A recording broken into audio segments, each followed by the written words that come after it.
25 de marzo, Día de la Encarnación, Jornada de la Vida. Y además este año, el año 2020, con una circunstancia especial, y es que se cumplen 25 años de la promulgación de la encíclica Evangelium Vitae, que hablaba sobre el tema del aborto y sobre el misterio de la vida, escrita por San Juan Pablo II. Pero este aniversario acontece en una situación muy especial, en un marco muy especial en el que nos encontramos, sin precedentes. Me refiero pues, a la situación de emergencia por esta pandemia del coronavirus.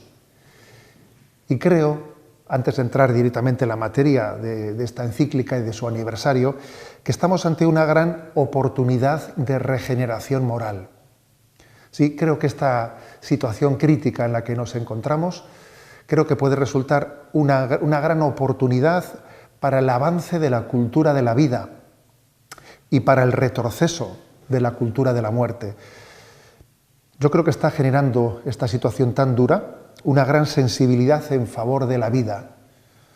La valoramos más que nunca. Nos damos cuenta de que la vida es un milagro. Me han impresionado ver, por ejemplo, aplausos de los equipos sanitarios cuando ven que pueden quitarle el respirador artificial a un enfermo y que puede empezar y que su vida tiene perspectiva de salir adelante, ¿no? Que la vida salga adelante, luchar porque la vida salga adelante. Qué aplausos, ¿no? Cuando se consigue salvar una vida. Escuchamos estupefactos, ¿no? Ciertas cifras. Sabemos que tenemos que morir todos, pero estamos, obviamente, ¿no? Estupefactos cuando se nos dice pues, que este virus se ha llevado solo en España en un día 500, 600 vidas o más. No nos parece de recibo, porque somos conscientes de que no son cifras, no son números, son personas. Y no nos consuela saber que sean personas mayores o que les falte poca expectativa de vida. Son personas humanas.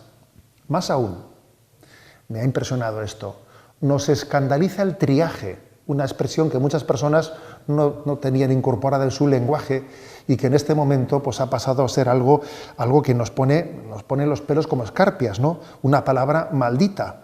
Algunos igual dirán técnicamente necesaria, pero éticamente no asumible, ¿no? Es peligrosísimo, ¿no? Obviamente recurrir al mal menor cuando lo que está en juego son las vidas humanas. ¿Cómo es posible, ¿no? Que un país con tantísimos recursos tenga que recurrir a esa opción? El otro día leía el testimonio pues, de un deportista de nuestro país, ¿no? De un motorista que decía con escándalo cómo es posible que su padre haya tenido que morir en un triaje, ¿no? Pues sin respirador artificial, alguien que le ha dado todo por su país tenga que morir sin ese recurso, ¿no? ¿Cómo es posible que tengamos que hacer esa opción maldita? ¿A quién salvamos? Entendemos que eso es insostenible. Y por cierto, permitidme que me encomiende a Giuseppe Berardelli, a ese sacerdote de Bérgamo, que supongo que conoceréis, recién fallecido, un sacerdote de 72 años, que en esa crisis tan fuerte, durísima, ¿no? Que tienen en Italia, pues sus feligreses habían conseguido para él un respirador artificial, lo habían llevado al hospital para que los médicos lo aplicasen a su párroco y él renunció a que ese respirador fuese para él y se lo dio a alguien más joven. Renunció a ese o tú o yo, pues dijo, pues yo mi vida la doy, me encomiendo a él y me encomiendo a él especialmente en esta charla que comparto con vosotros. Sí, creo que estamos ante una circunstancia que está generando una gran sensibilidad por vida. Entendemos que estamos valorando la vida de nuestros mayores más que nunca, y esto es muy difícil de conjugar en una situación previa a esta crisis, en la que estábamos en una mentalidad eugenésica, a punto de aprobar como primera ley de la legislatura actual una ley de eutanasia. Resulta que el nuevo gobierno se disponía a hacer, el nuevo Parlamento, como primera ley, la ley estrella del nuevo Parlamento, una ley de eutanasia. Y ahora resulta, fijaros bien, que ha quedado interrumpida esa tramitación de la que iba a ser primera ley estrella por esta crisis del coronavirus, en la que estamos luchando por la vida de nuestros mayores. Y ahora yo me hago una pregunta, ¿no? O sea, estábamos queriendo introducir una ley de eutanasia sin haber ni siquiera primeramente garantizado que todos pudiesen tener derecho a los cuidados paliativos. Y ahora yo me hago una pregunta, y cuando termine esta crisis del coronavirus, ¿vamos a volver a la situación anterior, vamos a volver a las andadas, y nuestra respuesta a esta crisis va a ser aprobar una ley de eutanasia? Difícilmente conjugable, por lo menos éticamente, difícilmente conjugable. Creo que se está generando, ¿no? Estamos siendo educados en la lucha por la vida, en lo que es el misterio de la vida, ¿no? Y esto pienso que es algo que no tiene camino, no tiene vuelta atrás. Y lo mismo puedo decir en referencia al aborto. ¿Acaso también el aborto no es un triaje, un optar por tenemos un problema, alguien está sobrando aquí, alguien tenemos que descartar? ¿Cómo conjugar esta sensibilización por la vida que estamos teniendo, ¿no?, con la aceptación del aborto como algo inevitable? Es que uno de los dos sobra, o incluso como un signo de progreso o de progresismo. ¿Cómo puede ser progresista el hacer un triaje para que el más débil sea descartado? Con una diferencia, que en el triaje al que estamos, ese maldito triaje, ¿no?, estamos viendo que salva su vida el que tiene más expectativa de vida. Y curiosamente en el aborto, el que tiene toda la vida por delante es el que es sacrificado. Bien, creo que todas las grandes crisis son grandes oportunidades, y yo creo que esta crisis en la que vivimos es una oportunidad para concienciarnos de lo que es el regalo de la vida, el don de la vida por el que tenemos que luchar.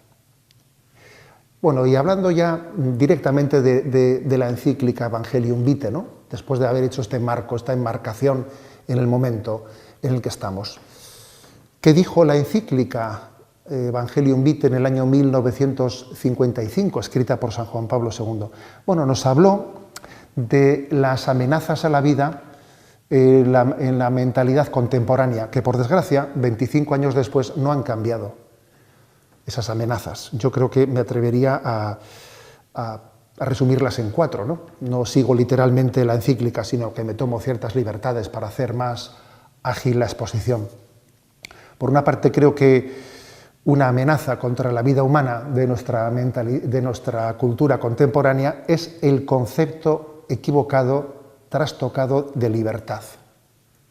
Nuestra cultura entiende por libertad de escoger. Yo tengo derecho a escoger una cosa o su contraria, es la libertad de escoger, ¿no?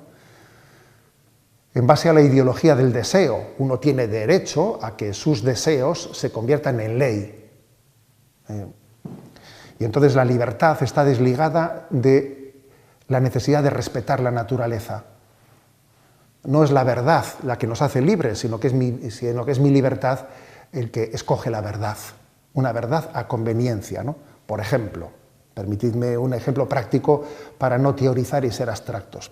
¿Cuántas veces hemos escuchado esa expresión? Es que no se puede obligar a nadie a ser madre. Hombre, madre ya lo es, porque está embarazada. Ahora la cuestión es de si su hijo nace vivo o nace muerto, pero obviamente existe una contradicción en cuando se dice no se le puede obligar a nadie a ser madre y se reivindica la libertad, en no partir del hecho de que existe una naturaleza, existe un bien objetivo que es incuestionable. Hay que integrar la libertad en esa verdad de la naturaleza. Otro elemento de la mentalidad contemporánea que tiene que ser, o sea, que es también un gran obstáculo para nosotros, es la pérdida de conciencia de la dignidad humana, una dignidad humana que es totalmente singular y distinta del resto de la creación. Existe un ecologismo ideológico escorado que esto lo dificulta, que no es capaz de percibir un cierto ecologismo radical, ideologizado, la dignidad propia, incomparable del ser humano. Pues es curioso, ¿no? Pues que resulta que un miembro de Greenpeace, cuando intenta pues hacer un acto de sabotaje para salvar la vida de unas focas, pues resulta que es un héroe, cuando resulta pues, que un miembro pro vida, cuando intenta a la puerta de una clínica abortista e intenta dar una información alternativa a una mujer para que no aborte resulta pues, que es un villano. ¿Cómo es posible que el primero sea un héroe y el segundo sea un villano? ¿Cómo es posible que esté penado, y nos parece muy bien, obviamente, que lo esté, ¿no? Pues el atentar contra los huevos de águila, y sin embargo el ser humano, antes de haber nacido, sea absolutamente vulnerable? ¿Cómo es posible? Es un ecologismo, obviamente, que no es integral, que no es un ecologismo humano y que también es un gran obstáculo, ¿no? en este momento. En tercer lugar, creo que otro obstáculo contra la cultura de la vida, ¿no? De nuestra mentalidad, la idea trastocada de felicidad. Un concepto de felicidad que es antagónico con el compromiso, con el abrazar, complicarse la vida. Un concepto de felicidad que lo que quiere es huir de todo lo que me signifique compromiso. Algunos incluso hay que decir que por escaparse del sufrimiento, renuncian a amar. Prefieren decir, no, bueno, no te compliques la vida, porque te complicas la vida y al final amas, y si amas, sufres. Amar es comprometerse y luego eso te lleva a sufrir. Ahora, pues, pero si por no sufrir renunciamos a amar, claro, la gran pregunta es, si no amamos, ¿merece la pena vivir? Ese concepto equivocado de felicidad ciertamente forma parte de nuestra mentalidad, ¿no? Y por último, también como otro elemento, otra amenaza a la vida de nuestra mentalidad contemporánea, en cuarto lugar, recuerdo los tres primeros, el primero era el concepto trastocado de libertad, el segundo, la pérdida de conciencia de la dignidad especial de la condición humana frente al resto de la creación, y el tercero es la idea trastocada de la libertad, de la felicidad. Por último, yo subrayaría la falta de compromiso de nuestras instituciones y de nuestra sociedad para ayudar a la maternidad en las situaciones más duras. No sé si quiero contar algo que me parece muy, muy significativo y que ha pasado en estos años anteriores, en estas décadas anteriores, ha pasado casi desapercibido. Me refiero al hecho de que en España se llevaron a cabo iniciativas legislativas populares para que muchos parlamentos autonómicos pudiesen aprobar pues, leyes de ayuda a la maternidad. Leyes que no entraban para nada en el tema del aborto, no entraban a tal cosa, no existía tal capacidad, ¿no? Desde una legislación autonómica, sino eran leyes de iniciativas de legislativa popular en favor de la maternidad que lo que hacían era dotar de medios a las madres embarazadas que estaban en situaciones difíciles para llevar adelante su gestación, ¿no? Y es curioso que cuando en esos parlamentos autonómicos han llegado al gobierno partidos de mentalidad abortista, han derogado esas leyes de iniciativa legislativa popular que únicamente tenían como cometido apoyar la maternidad. Ojo, me parece un dato que ha pasado desapercibido y es importantísimo, porque no es cierto que el abortismo sea un pro-choice, un pro-elección libre, sino en el fondo es una cultura por la muerte, porque esa misma ideología abortista que ha reivindicado que el aborto sea considerado como un derecho libre, ha derogado las leyes sistemáticamente, sin excepción ninguna en España. Se han derogado las leyes autonómicas que facilitaban la maternidad a las mujeres que estaban en situaciones vulnerables. Obviamente estas son grandes amenazas a la vida humana en nuestra actualidad. Bien, la afirmación clave de la encíclica Evangelium Vitae, la vida es sagrada. La vida es sagrada.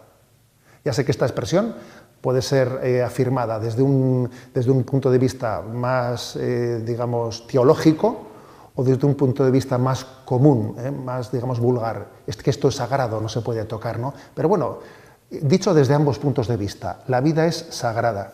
Y el día 25 de marzo, día de la Encarnación, día en el que los católicos recordamos que el Verbo de Dios, Dios se hizo hombre, se hizo carne, en las entrañas de la Virgen María, es decir, que se hizo embrión.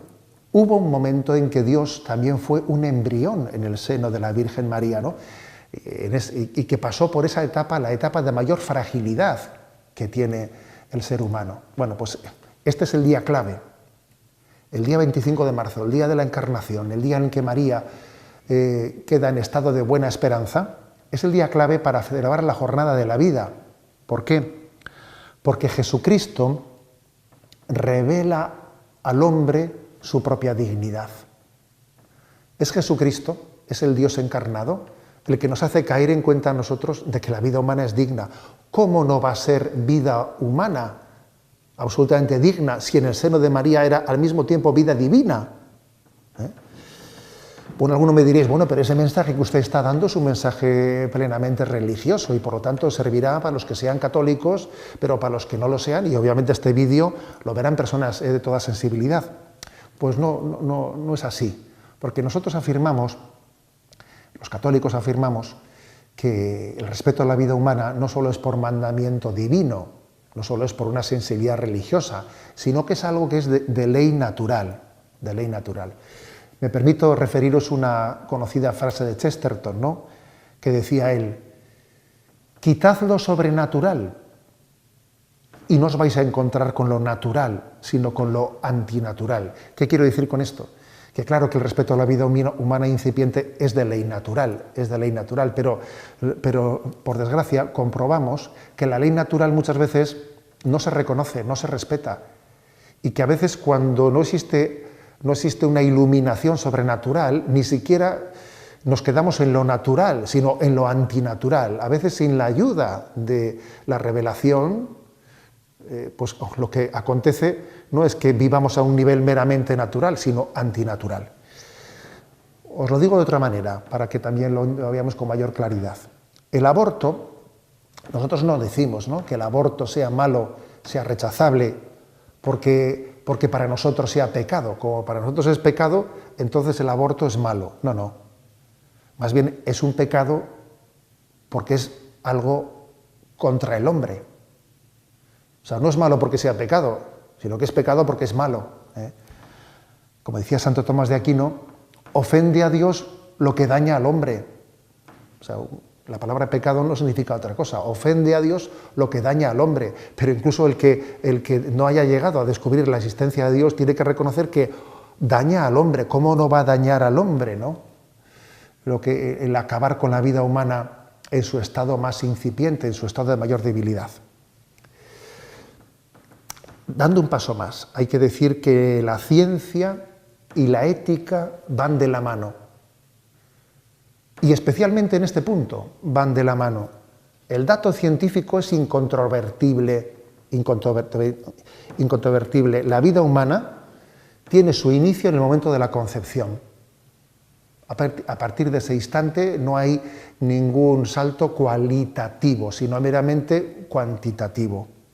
La vida humana es en ese momento en el que el óvulo es fecundado, en ese momento en que se inicia la vida del embrión. En ese embrión está un código genético absolutamente personal, intransferible, en que todas las características de esa persona están incluidas en su código genético, en su ADN. La ciencia obviamente ha sido de gran ayuda para hacer la afirmación, para ayudar también a la ética, ¿no?, en este reconocimiento de la plena dignidad que tiene el ser humano en sus estadios más primeros, ¿no?, o recientes. Si me permitís una pequeña expresión con un tono de humor, recordaréis una red social que existió, que ya terminó sus días, del estilo de Twitter, que era más para adolescentes, y fue llamada el 20.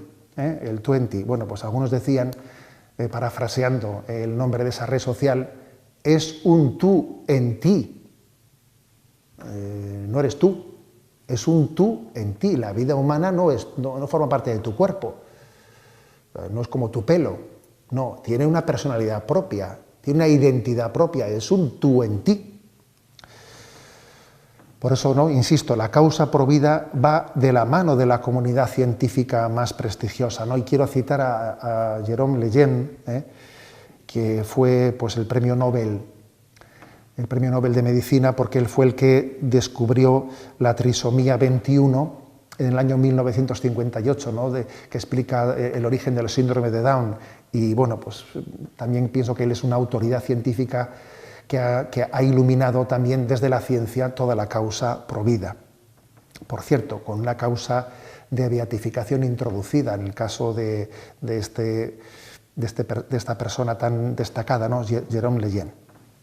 Un paso más quiero dar, que obviamente esto que me dispongo a comentar es un tema importante en el debate sobre el aborto. La valoración de la mujer. Es absolutamente falso, ¿no? Pues plantear el debate del aborto como si fuese mujer versus embrión o versus feto o versus embarazo. Es absurdo, ¿no? Sin duda alguna, la mujer es la segunda víctima del aborto. La segunda víctima del aborto. La Iglesia tiene muy claro, ¿no? Muy clara la conciencia de que en el fondo es luchar en favor de la mujer, de su propia dignidad, esta causa en defensa de la vida. Y os voy a leer el punto 99, un párrafo del punto 99, para que veáis cómo San Juan Pablo II hablaba a las mujeres que han abortado. Con qué delicadeza, con qué verdad, con qué coherencia esta encíclica se dirige, y con qué respeto se dirige a las mujeres que han abortado y les dice: una reflexión especial quisiera tener para vosotras, mujeres que habéis recurrido al aborto. La Iglesia sabe cuántos condicionamientos pueden haber influido en vuestra decisión y no duda de que en muchos casos se ha tratado de una decisión dolorosa, incluso dramática. Probablemente la herida aún no ha cicatrizado en vuestro interior. Es verdad que lo sucedido fue y sigue siendo profundamente injusto. Sin embargo, no os dejéis vencer por el desánimo y no abandonéis la esperanza. Antes bien, comprended lo ocurrido e interpretadlo en su verdad. Si aún no lo habéis hecho, abríos con humildad y confianza al arrepentimiento. El Padre de toda misericordia os espera para ofreceros su perdón y su paz en el sacramento de la reconciliación. Podéis confiar con esperanza a vuestro Hijo, a este mismo Padre y a su misericordia. Ayudadas por el consejo y la cercanía de personas amigas y competentes, podéis estar con vuestro doloroso testimonio entre los defensores más elocuentes del derecho de todos a la vida. Por medio de vuestro compromiso por la vida, coronado eventualmente con el nacimiento de nuevas criaturas y expresado con la acogida y la atención hacia quien está más necesitado de cercanía, seréis artífices de un nuevo modo de mirar la vida del hombre. Impresionante, ¿eh? Cómo se dirige San Juan Pablo II a las mujeres que han abortado. Les habla en verdad, les habla en verdad sobre lo que es un acto profundamente injusto del que hay que arrepentirse, les habla de la comprensión de unas circunstancias terribles, de las cuales quizás todos tengamos una parte de culpa de que esas circunstancias se hayan dado, y les habla de la esperanza de volver a nacer de nuevo y de incluso de convertirse en apóstoles de la vida. Creo que es totalmente falso de que el hecho de la afirmación de que el aborto sea una causa feminista. No es verdad que el aborto sea una causa feminista. Tradicionalmente, y esto lo sabemos bien, los que hemos acompañado a las almas y los que hemos estado al pie del cañón en el sacramento del perdón de los pecados, generalmente detrás de un aborto ha habido presiones machistas en la mayoría de los casos, de quien no quiere hacerse responsable de la concepción que haya tenido lugar. No es verdad que el aborto sea una causa feminista, más bien al contrario. Fijaros, leo 4 o 5 líneas de lo que esta propia encíclica dice a este respecto. En el cambio cultural en favor de la vida, las mujeres tienen un campo de pensamiento y de acción singular y sin duda determinante. Les corresponde ser promotoras de un nuevo feminismo que, sin caer en la tentación de seguir modelos machistas, ojo, el aborto sigue un modelo machista, sepa reconocer y expresar el verdadero espíritu femenino en todas las manifestaciones de la convivencia ciudadana, trabajando por la superación de toda forma de discriminación, de violencia y de explotación. Y llegado este momento, San Juan Pablo II recuerda las palabras que el Concilio Vaticano II dijo a las mujeres. Dijo: reconciliad a los hombres con la vida. Es decir, el Concilio Vaticano II, fijaros bien, le pidió a las mujeres que nos ayudase a los varones, a los hombres, a reconciliarnos con la vida. ¿Por qué? Porque después de 2 guerras mundiales en las que los hombres habían sido protagonistas, ¿no?, del asesinato en guerra de millones y millones, decenas de millones de personas, obviamente había habido una insensibilización en los varones sobre el valor de la vida muy importante. Y el Concilio Vaticano II pidió a la mujer que le ayudase a los hombres a reconciliarse con el valor de la vida. Y por último quiero decir que esta batalla por la vida, este gran reto de la cultura de la vida, creo que tiene que llevarse a efecto en todos los campos.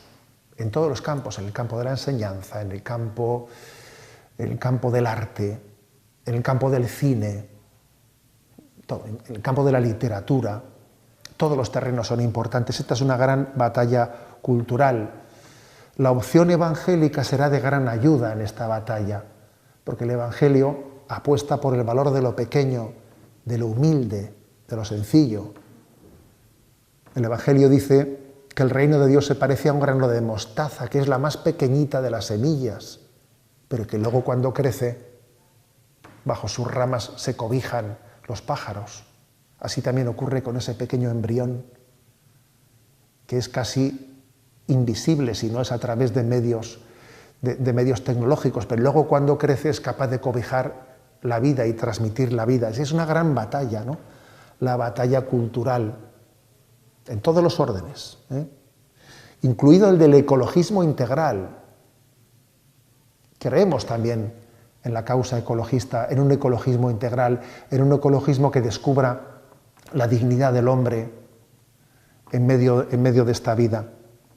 Y también fijaros una cosa, la batalla en el campo político, sí, la batalla en el campo político, en el que todos estamos llamados también a hacernos presentes.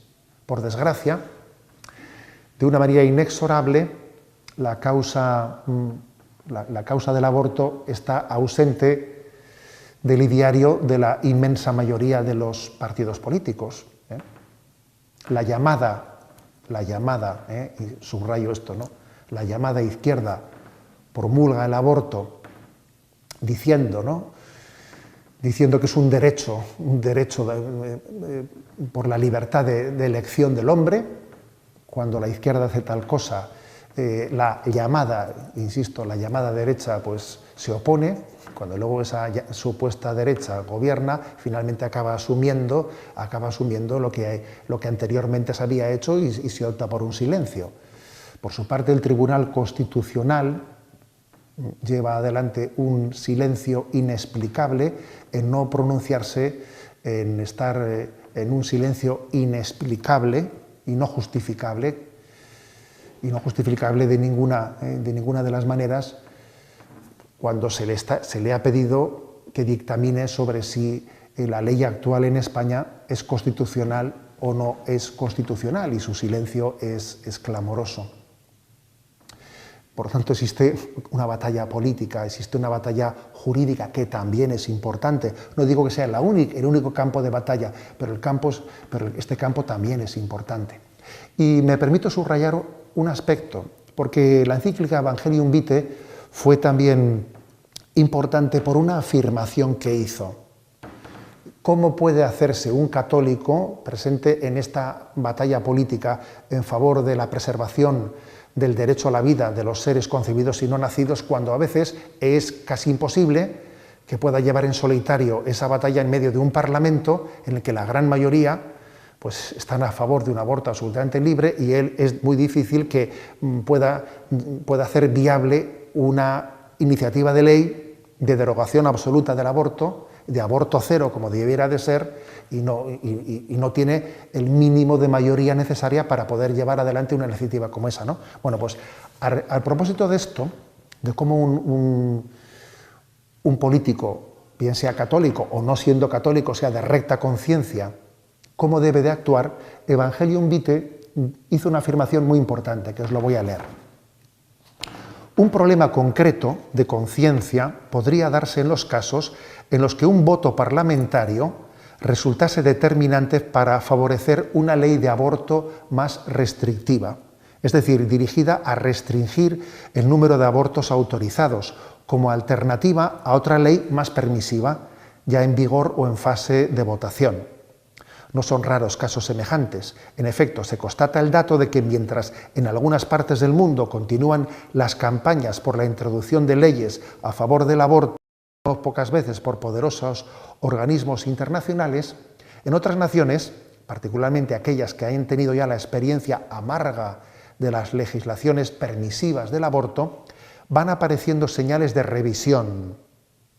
En el caso expuesto, cuando no sea posible evitar o derogar completamente una ley abortista, un parlamentario cuya absoluta oposición personal al aborto en todos los casos sea clara y notoria, puede lícitamente ofrecer su apoyo a propuestas encaminadas a limitar los daños de esta ley y disminuir así los efectos negativos en el ámbito de la cultura y de la moralidad pública. En efecto, obrando de este modo, no se presta una colaboración ilícita a una ley injusta, antes bien se realiza un intento legítimo y obligado de limitar sus aspectos inicuos. Es decir, podría darse el caso en el que un parlamentario católico o de recta conciencia votase a favor de una ley de aborto en la que se permite el aborto, pero que sea una restricción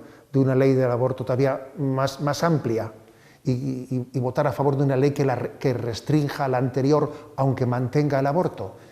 Y responde Evangelium Vitae, sí podría hacerlo siempre y cuando sea imposible hacer una proposición de ley de derogación absoluta, y siempre y cuando él haya manifestado en público que su oposición al aborto es absoluta y total, y que vota a favor de esta ley no porque esté a favor del aborto en esos supuestos, sino porque la vota en cuanto que restringe la ley anterior. Propiamente se trata no de una complicidad con el mal, sino de una estrategia de restricción del mal para poder llegar al bien pleno en un momento determinado. Bien, fue Evangelium Vitae la que introdujo, ¿no?, este elemento de discernimiento que, como veis, es importante porque cada uno de nosotros tenemos que hacer esta reflexión. Y en esta gran batalla por la cultura de la vida, ¿dónde estamos cada uno de nosotros? ¿Dónde estamos? ¿Dónde nos situamos cada uno de nosotros en esta batalla? Imaginaros, yo como pintor, yo como madre de familia, yo como profesor, yo como trabajador de los medios de comunicación, yo como filósofo, yo como teólogo, obviamente, ¿no? O sea, cada uno dónde nos situamos. Yo como político. Nadie puede ser imparcial en esta batalla.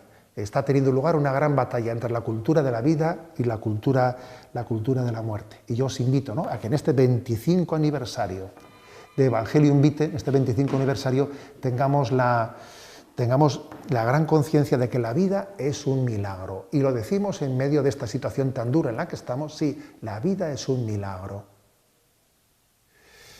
Bueno, sé que algunos me suelen decir que por qué soy tan beligerante con el tema del aborto, que por qué hago de esto una causa tan... Pues es verdad que en mi vida,